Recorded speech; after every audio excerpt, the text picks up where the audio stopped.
You ask Tiger to solve. This deals with linear equations with one unknown.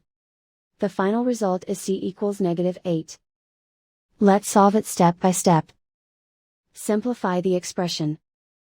Expand the parentheses. Multiply the coefficients.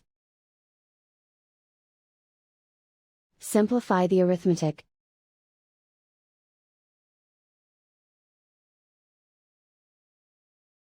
Expand the parentheses.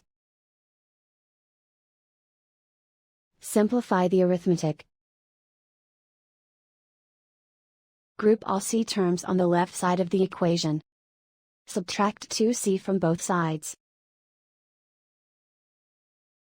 Group like terms. Simplify the arithmetic. Group like terms.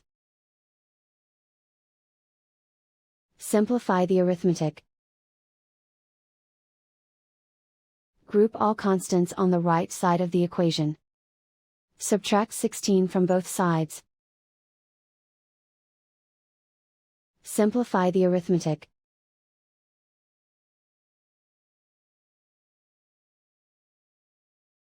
Isolate the c. Divide both sides by 7. Simplify the fraction. Find the greatest common factor of the numerator and denominator. Factor out and cancel the greatest common factor. And so the final result is c equals -8.